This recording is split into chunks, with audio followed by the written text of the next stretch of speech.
Hello, podcast lovers. Thank you so much for joining back in. I'm your host, Žana. And today, I am so happy to have an amazing guest with me today. Her name is Lisa, and our topic today is going to be vulnerability and authenticity and how we as humans get to an understanding that we are sometimes not authentic. We're not being our authentic self. We're not allowing ourselves to go in such places, and how we transform and how we get out of those things through challenges and tribulations, and to really learn to be so transparent with oneself. So, Lisa, I'm so happy that you're here today. I have met you on a great seminar, and I felt the moment we first connected that spiritually, I felt that we were meant to meet each other in this lifetime. And when we then met each other privately for coffee and we exchanged so many things, we really found out that so many thinking patterns were very similar in our life up till that point. And even though our challenges and life story is so different, but just certain aspects of it were very similar. So I felt like we connected. And I'm so grateful that you're here today and that you're taking the time to be a guest on my podcast and that you agreed to share your own journey so openly with me. Hi. Oh, Anna, I'm honored to be on this podcast, and thank you so much. Yes, we have had some great conversations over Mhm. coffee, and it's been wonderful getting to know you. And I'm excited to continue to be a friend of yours and in your sphere, because I know that you are an amazing person, an amazing woman, and you've been on such a great journey that I can completely relate. I think that's where, we've both been on the journey of trying to better ourselves and have a sense of growth emotionally. And so that's a lot of where we connected. And that subject of vulnerability, it's been a tough one. It's been a tough journey for me. And there is something that I do for clients called a being profile, and it shows you a health score of 31 aspects of being, and one of those things is vulnerability, and it's always my Mhm. lowest score. Mhm. So I've had to really, over the last several years, face how I have been a people pleaser. I've been battling that for so many years, how I shapeshift so that I can be the person that new people that meet me or friends that I have will like me and will continue to like me. It's been exhausting my whole life. It's where Mhm. most of my fears came from. If you get to know who I really am, oh, you're not going to like me. Oh my goodness, I have to make sure that what I say to you and what I do to you, I have to make sure everything, it's just tiptoeing on eggshells and all that. It's ridiculous. And what it means is I didn't trust or love myself enough to Mhm. be who I truly am for people. And Mhm. unfortunately, that is sad. It's Mhm. been very, very sad, but it's been very, very difficult to come to terms with that and to understand that I am okay. I am a good Mhm. person, and that people will like Mhm. me and I can be myself. It's taken a lot of steps to do that. So I'm loving Yeah. to unpack this. Yeah. Yeah. Yeah. And I also feel like, to the point that you said, it's almost like that in those moments, we're not allowing ourselves to just acknowledge that we are okay the way we are. Instead, we have to pretend to be something other than what we really are, even if that were to mean that the current state where I am in, I am not fitting with you. And because of that, you might not like me. Even that is okay. But I feel like what you said is very, very true. That fear part, that what if I don't have friends? What if they really don't like me? What if this chosen group that I so want to be a part of seems to be not resonating with me? And I feel like getting to that part of self acceptance and self respect is really, in a sense, the actual journey, right? Because once we learn about ourselves that we do matter and that we are exactly okay the way we are, like exactly okay who I am, where I am, and what I am, with all my flaws, even, just pure radical acceptance of I don't have to be anything other than just myself, even if the consequence is you as my long-term friend will not be friends with me anymore. And I think that fear is really what sometimes holds so many humans back from making those shifts.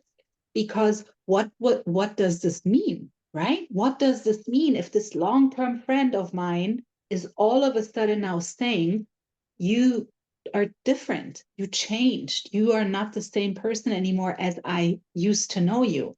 I took offense to that internally. I'm like, am I the weird one? I don't know how you felt about that. Did that give you like a feeling of like something is again wrong with you first Of before it course. got to the part of like, actually, I'm okay, right? Yeah, no, of course, of course. I mean, and of course, everything was my fault. You know, through Correct. that period of my life, anybody who came out of my life was my fault. Everything was Mhm. my fault. And that's where the fear came in. I mean, I'm telling you, there were so many, I'm gonna tell you a couple stories because there's so many periods in my life where I was fearful and didn't even take the step. I grew up having a funky haircut, had to get glasses because I actually couldn't see from birth beyond my elbow, didn't realize it until I was 10 years old, had to put on those thick, ugly glasses. Back in the 60s and 70s, there weren't any really cute glasses for little kids. It was very embarrassing. I had short hair, kind of chopped up. The lady really didn't know how to cut hair. I don't want to blame my mother or anything, but it was bad. And I had pimples at a young age. I mean, it was bad. And so I didn't have a lot of attention from other friends, from boys. I was not the popular one. I give myself some credit. I tried to uh, go into school government or something. Of course, I didn't get any votes at all. I just was very awkward Right. socially.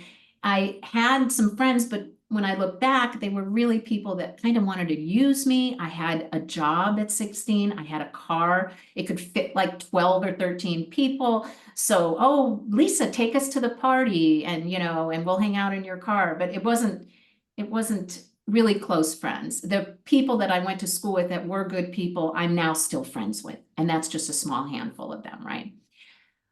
But the fear was constantly there. And I had moved from Connecticut actually to New Mexico for a year, my senior year of high school, which was very difficult, then moved to California. And California was where I was supposed to live, I felt, since I was 5 years old. I don't know if Partridge Family and Brady Bunch was part of that, but I knew I had to live in California. And when Mhm. I got here, I let my hair grow, I got contacts, I had dates, and then I had scheduled to go to college in New Mexico and to follow my dream of being a journalist and getting that degree. And in my head, I equated going back to school with being the nerd again. And so I told my mom, I can't do it. She went through a lot of trouble to get me all these grants, find me a job in the library because we didn't have a lot of money, and to actually room with a friend. I mean, there were a lot of things that she did for me. And I said, no, I can't go. And I give her a lot of credit because she said, I wanted you to make the mistakes yourself so that you could learn from them.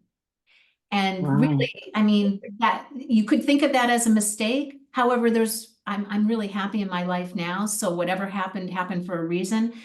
But I didn't even try because I was fearful. And then as things went on, if I had an opportunity to meet even like musicians that I looked up to, and they said, oh, they're having a party, they want us to go, I wouldn't leave my house. I mean, I was paralyzed whenever I had so much fear. I feared being less than people that I felt were of higher level intelligence or creativity or whatever. I felt scared to be around them. Even, I mean, I think to myself now, my gosh, all the opportunities that I would have had to meet people and to make something different in my life and from a creative level. And fear just enveloped me where I wouldn't even try. I wouldn't go. That is a thing of the past, thank God. But I mean, I'm 62.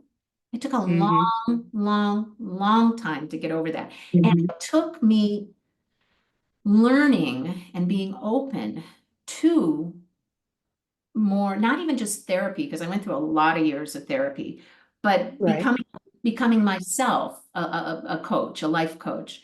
I call I'm a transformation coach, but basically a life coach, and using and learning the techniques the NLP techniques, all the things that I learned, I used on myself, and I became more aware. That's why I'm able to have conversations, metaphysical conversations. And I know people call it woo-woo, whatever they want to call it, energy conversations, universe conversations. What do I believe in? What are my values? Higher purpose conversations. These are things I never talked like that when I was younger, throughout my whole life. I never realized that that we were all connected by an energy field, right? We're quantum physics. We're all connected with energy. I didn't know any of this. Everything that happened, I felt was my fault. Everything that was opportunities that came to me, I didn't do because I was fearful. I mean, there's so many. And I think a Mm-hmm. lot of us, especially women, that's what we, Mm-hmm. and what that means is I wasn't being myself. I mean, Mm-hmm. Yeah, we throw absolutely. around that word of authenticity, but it truly means you're afraid to be yourself. Because Yeah. I woke up like I was 2003, I think it was, and I was married at the time, but I'd been with him for like 7 or 8 years. And I woke up one Sunday and I just woke up and I said, I don't even know who I am. I have no idea. I'm doing everything for him, whatever hobby, whatever trip, whatever he wanted to do. I had completely lost my close friends. I completely lost any of the hobbies or things I was interested in. I just sat up and I said, that's it. Mm-hmm. I have to go on a journey. I have to find myself again. And I told him, I said, Mm-hmm. you may not be included in this new journey. Right. I have to find myself. I don't know who I am anymore. And I can't promise you that you'll be involved in it going forward. I have to give him a lot of credit. I mean, he was like, okay, I Yeah. scared him. And then we did go to therapy together for many years. And in the end, I just knew that he wasn't the right person for me. And I mean, I Mm-hmm. felt bad because I know he was in love with me. I was in love with him too, but it wasn't, I wouldn't say in love. I would say I loved and cared for him, but it wasn't the right person for me.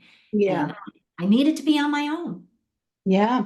And it's so interesting when you spoke of, that fear again. And I'm wondering if it's safe and fair to say that that fear that you had from a very early age on, as you yourself described it, I would almost think and believe that it already was embedded in you, maybe already kind of unintentionally transferred from your mom's womb into you while she was pregnant. And I know this is very far-fetched, but I would like us to have an open mind about these things because generational trends, how do you say that in correct English? When Transference. yeah, when over generations and generations you transfer the same thing and you're being told the same thing and the same thing and grandma did it and grandma did it and da da da da da da and now here we are, we're doing the same thing that our mom has been told by her mom and so on and so on. Sometimes those fears transfer too. So meaning if our moms while they were pregnant with us had a fear of something in life, it could be anything, they don't lose that fear just because they're pregnant with us. In fact, it makes it stronger because now they're needing to take care of another human. And that fear gets amplified by knowing I have to take care of this human inside of me. But how can I if I'm so fearful of this or that or the other? And I feel like when we then grow up and when we do not have these proper emotional, intelligent conversations with our caregivers, because they simply probably also didn't know. Because really, the term emotional intelligence is, in my opinion, very new in a sense. I mean, I'm not trying to say anything, maybe I'm wrong, but to me in my world, it seemed very new now that we now really are so open to therapy and we're so welcoming to these new ideas of where old wounds were created. And I would think, hearing your story also from private to private, but also in general, I think that that was maybe the first beginning of that really deep rooted fear within you, where now as a young adult and growing up, you had to face that somehow.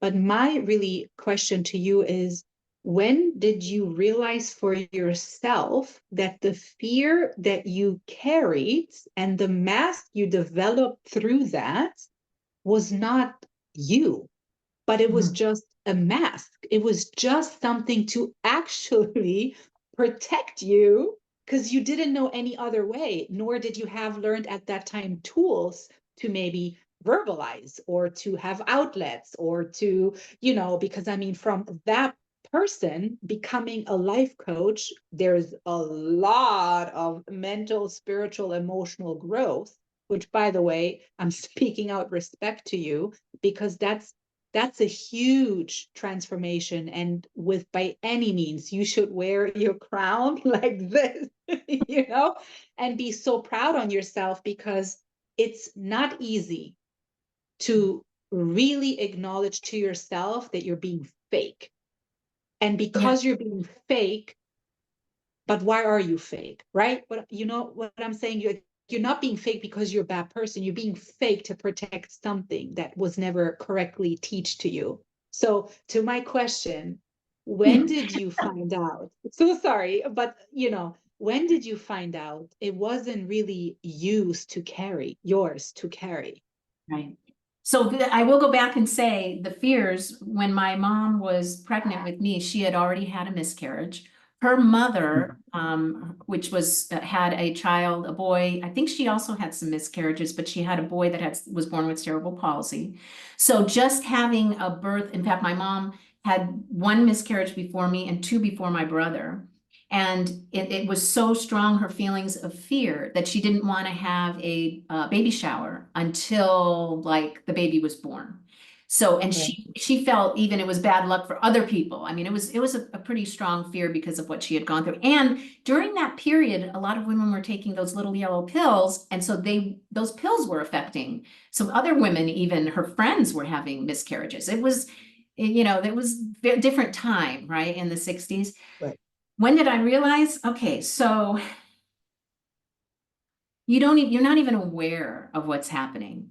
You're truly not aware as this is happening. But as I decided to be a coach, because all I wanted to do was help other women, and I guess in my head, I realized by helping others, I was helping myself. So I got tools, right? So I have this being profile that came out of Australia, and I took that assessment, and vulnerability and accountability were really low scores. I went, oh, and you have this 2-hour debrief. I do this for my clients, and there was a whole discussion around it. And I was like, oh, I'm not really being myself. Oh, that must be related to the whole people pleaser thing. Oh, and I started putting things together, and I started reading books about it and journaling about it. And then I took another one 6 months later, and still the vulnerability had gone up like one little, no, it didn't even go up. I think it even went down a point. And I was like, wait a minute, I've been working on myself. Nope, not there yet. And I took also more classes, neuro-linguistic programming, and I took intense, because I became a master NLP practitioner. I became a hypnotherapist, and I learned about breakthrough sessions, which goes into your timeline and actually removes those events and that trauma that happened. Hey, could have happened before you were 7, can happen in a previous lifetime, and it can happen, what you were talking about, genealogically from generations. I mean, sadness for me, when they cleared the sadness emotion, I actually got visions of World War II, and it was that my grandmother's sister had died as a civilian. She'd been killed by a bomb as a civilian in World War II. And so I envisioned her mother being super sad Wow. because her daughter was gone. And it was, I mean, she was a civilian. It should not have happened, right? It's war. So Yeah. that was carried with me. That was this whole thing about, oh my gosh, we're all energy, and it transforms and carries with us even from other lifetimes. That's all new. That was all new to me. And I said, wait a minute, and the more I learned about that, the more I learned and opened up my feelings about myself and my history. I knew that I had issues with trust with women because I was picked on. I mean, in high school or junior high, girls would do tricks on me, having boys call one time, for a whole week and say, oh, and I'm going to meet you at the dance. And me sitting there patiently waiting for the guy to show up, and nobody shows up. And there's girls like laughing at me. It's powerful. That's Bullying, painful.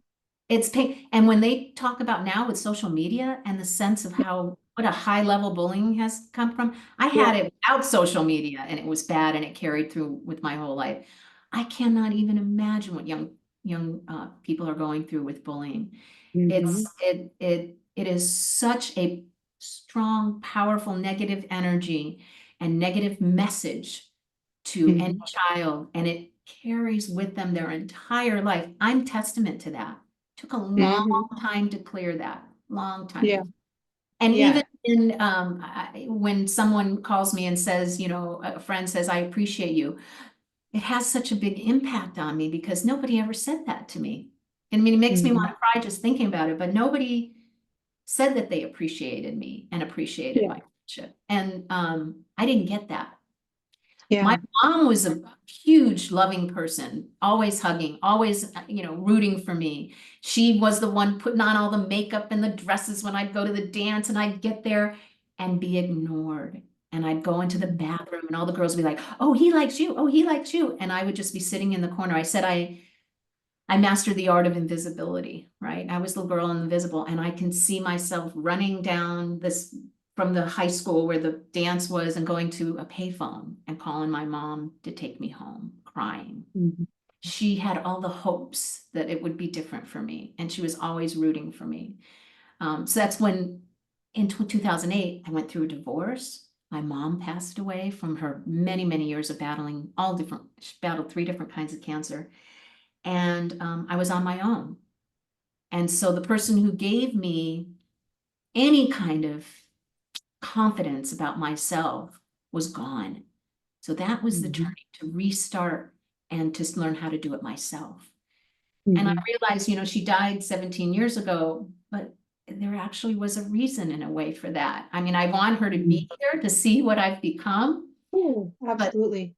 yeah, but there was a reason that she had to leave me so that I could stand on my own 2 feet and find myself, right? Yeah. And I mean, if it's worth anything, first of all, she did do what she promised you to do. She did got you to the finish line, right? She did do Yeah, that. yeah, 100%, right? yeah. And the Yep, because she's second thing there, she's is, always with me. Yeah. right, and that's exactly what I wanted to say about the second thing. She is here. She's differently here, but she's here. All and she sees it all, you know? And I can so resonate with you. Oh, and then the third thing before I forget, and I have to say this, I have so much respect for you because you've overcome really a lot emotionally. It makes me emotional because it's not easy to be bullied in it's not okay, it's not acceptable, it's the most horrible thing that can happen to a human besides being sick. But for you to overcome that and be who you are today, if I would have two hats sitting here, I would give you both. No. So just know that the transformational aspect of everything has been so worth. And I so resonated with the sentence that you said that she had to leave you in order for you really to step in your own power. Because I very much feel the same way when my parents left me, because that was the only and the very first beginning and start into my transformational phase of really knowing that I am born to be a strong soul and I can and do this with my divine creator together. So when people talk about these things of like past lives and regressions and going in your timeline and archetypes and all of that stuff, I understand that it really does sound very different and very like, what are they talking about? Because in truth, truthfully speaking, I did not believe in any of this just 3 years ago. And since I have my own Reiki mentor, since a while, I learned through her so many things that you had learned with yourself for yourself to now do the same for your own clients. But I can respect that when people hear this the first time, they can be like, this is crazy. This is whatever, that this makes no sense at all. But I encourage everybody to just have an open heart. If you've never heard about any of that, just read up on it a little bit. Just, maybe hone into something that maybe can explain it a little bit better, because you're right. I agree with that. We all come from the same source and we all are energy. And by us tapping into that, amazing transformational things can happen if we are ready and if we allow it, to go that route. And even Yeah. if it means I'll do it for a month or two, or I do one Reiki session or two or three, and I will never do it again if it doesn't suit me. Like what you said, I know that you're a hypnotherapist, and I personally experienced hypnotherapy with myself on myself with a fantastic hypnotherapist. Benjamin is his name. And I know it works. I know it, because I did it myself, but going into that, I was like, okay, let me try. I had no expectations whatsoever. And I feel like if we're just going about that learning curve of I'm not expecting anything, but I'm also not completely closed off and, like, in a sense, ignorant towards it, just like, oh, this doesn't exist, but just, okay, I never heard it. I never believed it, but let me try it, one time. And if it doesn't suit me, I don't have to do it again ever. Yeah, and so there's a couple things I wanted to say. First of all, I want to know, I want people to know that what I had to learn was that nothing I would do would make people not like me, and nothing I would do would make people like me, right? So however someone feels about me is how they feel about me. No And matter what. that's no matter what. There are going to be people that don't like me. There are going to be people that like me. And you should always be, a good person and compassionate and Of understanding course. and listening and, be a good person. But there are going to be people on both sides, and that's just the way it is. You don't have to shape shift. You don't have to do anything. And if someone doesn't like you, it's their loss, as far as I'm concerned, right? It's their loss, and that's just the way it's going to be. I did not believe that for many years. I didn't even understand that. And I felt lonely a lot of parts of my life. Well, a good part of it was because I was not in a space to be able to accept people really that were different than me, right? I was in a bad space. I was not accepting of myself. Why would people come into my life that was accepting of me if I didn't even love myself, right? Right. So Absolutely. I understand that now, and I want to say that. The other thing is the work that I now do and have been trained on is that timeline work where I release, I call it your bag of rocks, right? You've been carrying around all this trauma and all these triggers and all these things that have been creating this type of vulnerability that non-vulnerability, right? Not wanting to be yourself or whatever it is that's in your life. And I release it through this process. It takes a while, but it's a process of like 6-7 hours. And you release each rock and you release it and you release it until the bag of rocks is gone. And you feel lighter and you feel happier and you feel more confident. Because confidence, you're just not born with it. Most people are not just born with it. It's something that has to be cultivated. And you have to know that, yeah, something could go wrong and it's okay. Mhm. I could do And something wrong. It's okay. and you know what, Lisa, I think that's exactly the key to being so authentic to yourself and always carry that within you, that you just have to be okay no Mhm. matter what, who thinks what of you, as long as, in my opinion, you're doing it respectfully, with a reasonable amount of requests that you're putting out there, with the correct boundaries that fit you and your life. And it's okay. It's so okay. We didn't come into this world having to be friends, the best of friends with everybody. We only, in my opinion, came into this world to plant seeds of things that can help evolve and grow. And the learning curve and taking that seed and taking that step is to everybody. That's why we all have free will. I can say whatever I can say, and it maybe doesn't mean anything to somebody. And so vice versa. But I feel like if we stop focusing on the outside world and opinions and people and places and situations, and just really hone in on our own self, our own values, what matters the most to us, and we live such life intentionally, like you said at the beginning, you said we attract what we are. And I add to that, we attract what we go through.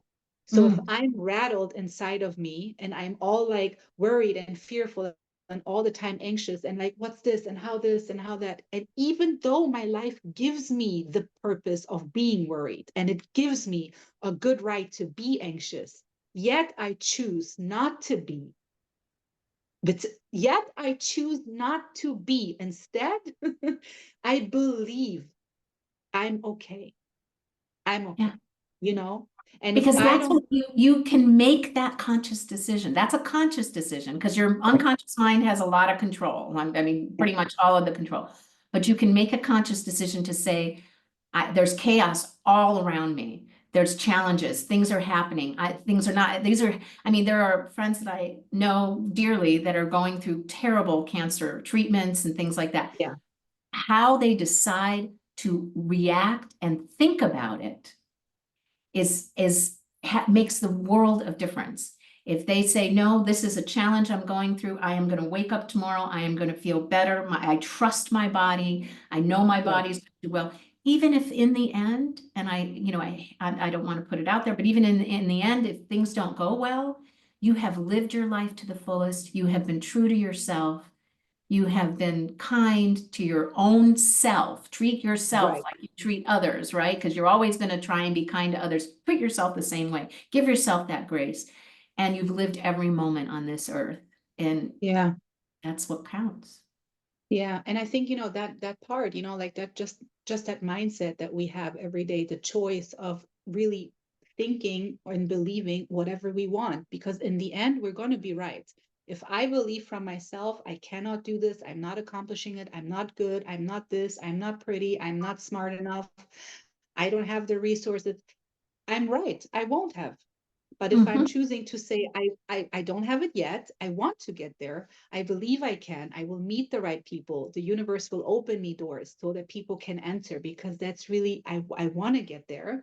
I'm also right. So either way, no matter on what bridge you stand, negative or positive, you're gonna be right. It's correct. Either way, and just having that mindset of like, I want to and I am, and I think what I really want to accomplish is huge. But it's hard sometimes when you have, like you said, all this chaos around you and you just don't see a little light out of this cave of many problems. It's something, it's really difficult to get out. I'm wondering if you can maybe share what worked for you, what you did for yourself to kind of like when you were in that cave, in that really dark, what were thoughts that you trained yourself, even if it was started as a lie, right? Even if you Mhm. started Mhm. telling yourself this lie thought that then Yeah. transferred actually into reality. But Yeah. what was that for you? So when I was diagnosed and I got the call that I had a spot of breast cancer on my breast, the first thing I thought of was, okay, hung up from her. And I thought, this is just going to be a blip in my life. It's going to be a speed bump. I got to get over it. Got to deal with it. I'm going to get it out of my body and I'm going to be done with it. This is Mhm. not, I'm not taking ownership of this problem. This is something in my body, but I'm not taking ownership of it. I am going to go through whatever steps need to be go through. And I told everyone, this is just a blip. I didn't even say the word my. I did not give it any kind of ownership. And when I posted anything on Facebook, which I don't normally, I don't want to people to feel sorry for me or anything like that. But I didn't do that. I said it was a renter that had taken up rent in my breast and I'm going to have it evicted and I'm actually going to knock the whole breast down so that it can't move back in. So I was using that whole, the metaphor, right? But I truly believed that. Every Right. doctor's appointment I went to, each doctor was like, "Oh, you have this great attitude." And they said to me, "You realize that having that kind of attitude is going to keep you healthy and it's going to help you go through this." And that's when I said, "Oh, that's right." I started believing what they were saying. I didn't really even understand what I was doing. I just knew and believed that that was what it was going to be like. And sure enough, didn't have a lot of pain. The day of that when it happened, the mastectomy, I went to sleep that night and I had a dream within the first hour, and believe to succeed came into my mind. That if you believe to succeed, that you will succeed. And so to me, it made it so important that you truly, truly believe that you can overcome this. This is like really powerful stuff in your mind, because you're telling a future outcome. You're saying, as though it's today, I'm fine. I'm going to get through this. Your unconscious mind it believes you, and it'll say, okay, every step from this day forward is going to be on that line, that you are going to be okay, that this is just a blip that you have to go through. And I had restrictions on how I could move, and I needed help, and that took some trust with friends. So that was the thing I had to overcome. That helped me with that. So Sure. having that experience helped me realize I needed to kick out the boyfriend. It helped me realize that I could trust other women, friends now fully, because I needed help with a lot of things. It helped me realize how close my brother and I were, because he flew out from Colorado at a moment's notice and stayed with me for a week and cooked and cleaned and just helped me with appointments and all kinds of stuff. He's just fantastic. And I was bragging about him everywhere. And it helped me to learn more about my own resilience and my own ability to truly believe that my mind can have some sense of control over my body. So a terrible experience like that, I actually was not shot down. I just continued to keep up. I had little couple complications of things that, I had to deal with, Sure. but I dealt with them. I got through them and got through this, and then I went headstrong into the coaching. And at first I'll be honest, there's the vulnerability again. I wasn't willing to talk about it. I didn't think I had enough of an experience like other people do, because it was caught early. It wasn't in my lymph nodes. Thank goodness I didn't have to go through the chemo, and I almost had to have radiation, but that didn't have to happen in the end. So I thought, oh, I'm not going to talk about this. It's not that big of a deal. But that's because I didn't make it a big deal. And also because I was lucky. I really did have, I have been getting mammograms since I was 33 years old. I have been very on top of everything about my breasts. I have been doing my own checks on them and things like that. So I know that what I did was leading up to this. And I know that my mom was watching over me. So I had all the faith that everything was going to work out okay. And that's how I got through it. And I think that that's what people need to remember, is to truly believe that you can get over things. Yeah. Yeah, yeah. I think that's such a great way of really wrapping it up. Really, that fact that you just really have to know in you, no matter who says what, it doesn't matter, because nobody is living your life the way you do, and you tell yourself first. You know, that's why we always say healthy self-esteem matters. We're not talking about I'm being selfish when I'm putting myself first. That's not being selfish. That's being you being healthy to yourself. Like at first, I need to matter. I matter. My thoughts to me make a huge difference. And then also just that leap, right? Just really having that pure faith within you, knowing that no matter what, this is all in the cards for you, even the real bad things. And I feel sometimes that's the most challenging for humans, is when really stuff really hits the fan, like with those really bad tragedies that we're experiencing, is when we kind of tip off. And it's like, well, do I now really still believe? Yeah, it was cool when everything was kind of sort of going, but now this, you know, and Well, but that's it's when you really grow the most, because that's when you become exactly, aware of what your strength is and what your resilience is and what your beliefs are and what your values are. It's really when you start exactly, looking inside. You really, because exactly, it was me. I was the one experiencing it. I'm the one who had to come up with, how do I overcome it? I'm the exactly. one who had to truly believe. Nobody else was going to do that for me. It's you have to handle that on your own. And Yeah, I mean, we've yeah, seen a lot of stories where, Bethany Hamilton lost her arm to a shark, got back up, and is went back to surfing and competing, and she did it. I mean, that is resilience. That is strength. That is believing in herself. Yeah. Mhm. And that matters, yeah. Oh, this was so great. This was, if you're okay with that, I would love to put your link into the little description of this podcast, what this is going to be about, because if we can help somebody else out there to get to the part where it seems like me and you already are, but of course we're still growing and our rainbow walk is never done.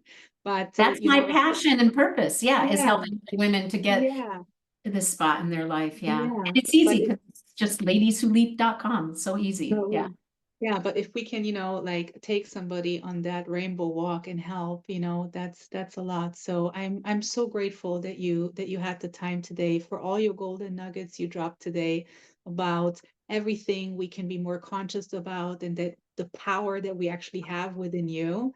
So thank you so much for coming, and I really appreciate you being here today. Thank you, Jean. I appreciate you inviting me, and I appreciate Of you course. as a friend, just so people know. Yeah, I Thank you. appreciate meeting you. I mean, this is amazing. Thank you. The very same goes right back. And for you podcast lovers, as always, if you have something to share, if there's something on your heart that you want to, talk over freely and transparently, my mic is always open. But until then, stay grounded, stay rooted, and always stay blessed and always stay connected to love, the strongest force in the universe.